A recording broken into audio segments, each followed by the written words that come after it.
নমস্কার। অন্নপূর্ণা যোজনার যবে থেকে স্ট্যাটাস আপনি দেখতে পাচ্ছেন, তখন থেকে নতুন, নতুন স্ট্যাটাস আপনারা দেখেছেন। আন্ডার প্রসেস থেকে শুরু করে ফার্দার ভেরিফিকেশন বিভিন্ন রকম স্ট্যাটাস আপনারা দেখেছেন এবং সেই সঙ্গে গভর্নমেন্ট এমপ্লয়ি এই স্ট্যাটাসও আপনারা দেখেছেন। বর্তমানে একটি নতুন স্ট্যাটাস আমি দেখেছি, আপনি দেখেছেন কিনা জানি না। আপনি স্ট্যাটাস চেক করুন, তাহলে আপনি বুঝতে পারবেন। এখানে দেখবেন অনেকের ক্ষেত্রে দেখিয়েছে August payment status not available, অর্থাৎ N/A দেওয়া রয়েছে। এর অর্থ কী রয়েছে? এর অর্থ অনুমান করে বলা যায়, দেখুন এখানে অ্যাপ্রুভ লেখা রয়েছে, সবথেকে গুরুত্বপূর্ণ বিষয়।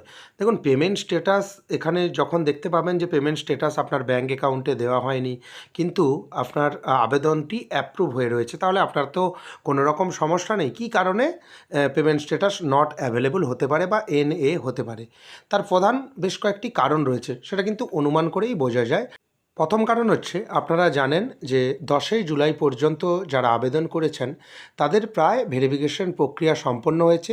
তারা 17 তারিখ থেকে ডিবিটির মাধ্যমে ব্যাঙ্ক অ্যাকাউন্টে টাকাও পেয়ে গেছেন। কেউ 17 তারিখে পেয়েছেন, কেউ 18 তারিখ, কেউ 22 তারিখ, কেউ বা 24 তারিখ পর্যন্তও টাকা পেয়েছেন, বা কেউ আজকের ডেটেও টাকা পেয়েছেন। এরকমও খবর আমরা পাচ্ছি। মোট কথা টাকা দেওয়ার কাজ কন্টিনিউ চলছে, অ্যাপ্রুভ কিন্তু টাকা পাননি। সেক্ষেত্রে হয়তো আপনারা দেখবেন যে আপনার আবেদনপত্রর যে রিসিপ্ট কপি রয়েছে, সেখানে আপনি দেখবেন কবে আবেদন করেছেন। হয়তো আপনি 10ই জুলাইয়ের পর আবেদন করেছেন, সেক্ষেত্রে আপনার ভেরিফিকেশন কন্টিনিউ চলছে। বেশ কয়েকদিন আগে হয়তো অ্যাপ্রুভ হয়ে গেছে, সেক্ষেত্রে পেমেন্ট প্রক্রিয়া এখনও শুরু হয়নি, সেজন্যও এটা কিন্তু হতে পারে।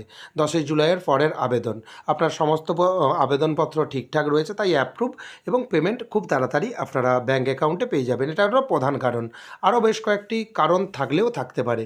তার মধ্যে অনেকেই রয়েছেন যাদের জয়েন্ট অ্যাকাউন্টে ডিবিটি লিঙ্ক রয়েছে, সেটা কিন্তু আপনারা করবেন না। যাদের জয়েন্ট অ্যাকাউন্টে ডিবিটি লিঙ্ক এই মুহূর্তে রয়েছে, তারা কিন্তু সিঙ্গেল ব্যাঙ্ক অ্যাকাউন্টে ডিবিটি লিঙ্ক করিয়ে নেবেন। NPCIর ওয়েবসাইট থেকে মাত্র 2 মিনিটে এই কাজটি করে নিতে পারবেন। আমি আই বটনে লিঙ্ক দিয়ে রাখবো কীভাবে আপনি ডিবিটি লিঙ্ক করবেন। আরেকটি কারণ অনুমান করা যায়, আপনি যখন অনলাইনে আবেদন করেছিলেন, আবেদনে আপনি যেই নাম লিখেছেন, আপনার আধার কার্ড বা ভোটার কার্ডে যেই নাম রয়েছে সেই নাম লিখেছেন, সেজন্য আপনি ডকুমেন্ট ঠিকঠাক দিয়েছেন, তাই আপনার অ্যাপ্রুভাল রয়েছে। সেক্ষেত্রে কোনো রকম সমস্যা নেই।